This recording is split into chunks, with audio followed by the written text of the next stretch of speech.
Näyttääkö sinun tiskikoneesi tältä? Olisiko aika puhdistaa tiskikone perusteellisesti? Aloitetaanpa tiskikoneen pesu nyt sillä, tai puhdistus, että ensin on tietenkin tyhjennetty kaikki korit ja astiat sieltä pois. Ja nyt ensiksi otetaan sieltä ihan korit kokonaan pois. Noin, nyt on korit tyhjennetty ja sitten jos näkyy vielä jotain ruokajäämiä, niin ne kannattaa ottaa tässä vaiheessa pois. Samalla irrottaa täältä tämä siivilä. Sitten nämä varret, suihkuvarret kannattaa irrottaa ja jos mahdollista, niin myös nämä kiskot, koska näihin saattaa jäädä tänne ulkopuolelle tätä likaa, mitä on sitten muuten kenties vaikea huomata. Niin irrotellaan kaikki irtoavat osat ensi alkuun, kun aloitetaan tiskikoneen siivous. Sitten kun kaikki muut osat on kanssa sieltä poistettu, niin otetaan rätti, laitetaan siihen pikkasen mietoa pesuainetta, ihan käsitiskiainetta ja pyyhitään täältä varsinkin nämä kaikki tiivisteen välit, kannen välit, koska täältä sitä likaa kyllä sit löytyy ja tänne se tahtoo jäädä. Mutta ihan yhtä lailla noi seinät ja kaikki osat tästä koneesta.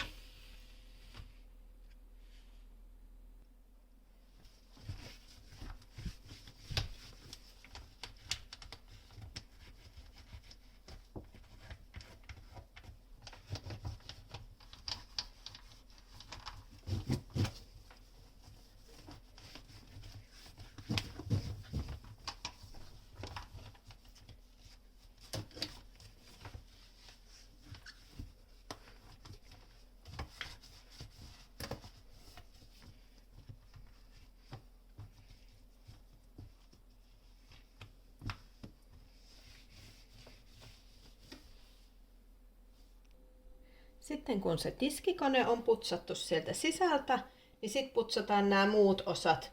Otetaan ihan tiskiharja ja pikkasen kanssa taas sitä saippuaa. Ja ihan tiskataan nämä kauttaaltaan, niin saadaan näistäkin se lika irtoamaan.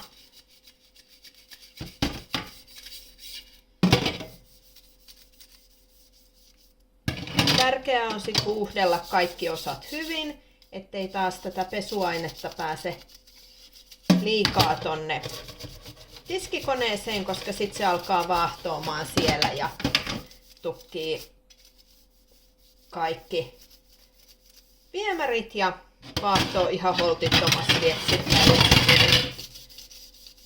Ihan hirvittävä vaahtokylpy täällä keittiössä aikaisena. Ensin nämä pienemmät osat ja sitten myös noi korit. Kannattaa ainakin noi reunat tuolta käydä läpi, jos niissä on likaa. Ja jos se tää lavuaarikeittiö on liian pieni siihen, niin nehän voi vaikka viedä suihkuun ja pestä siellä suihkun lattialla sitten, niin ei keittiö lainehdi siinä kohtaa sitten vedestä. Sitten laitetaan osat takaisin. Jos ei taho muistaa, että mikä menee mihinkin, niin sitten kannattaa ottaa alkuun vaikka ihan valokuvat niistä, niin menee oikeat osat oikeaan paikkaan ja oikein päin.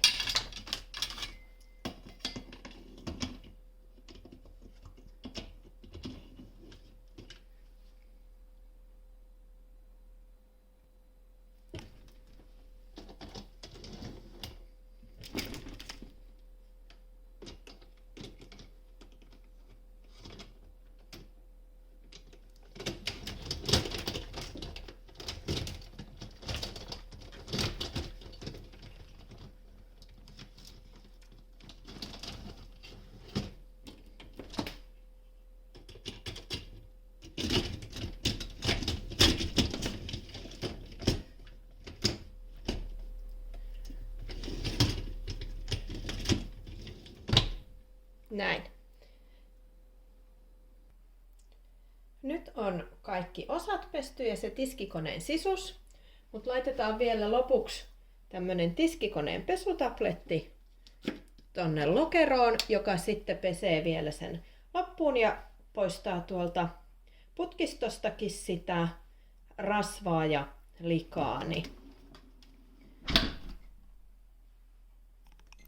vielä tommonen pesuohjelma päälle ja sen jälkeen meillä on taas puhdas tiskikone tiskejä varten ja saadaan puhtaat astiat sieltä varmasti.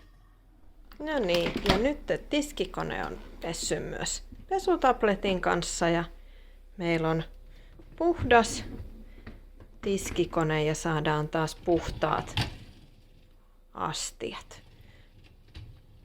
Tiskikone kannattaa säännöllisesti pestä, vähän riippuu siitä omasta käytöstä, kuinka ahkerasti sitä käyttää. Et jos se on päivittäin ja useamman kerran päivässä pyörii, niin sitten pestä useammin, mutta sitten jos käyttö on harvempaa, niin silloin se vähempikin tai harvempikin pesu riittää.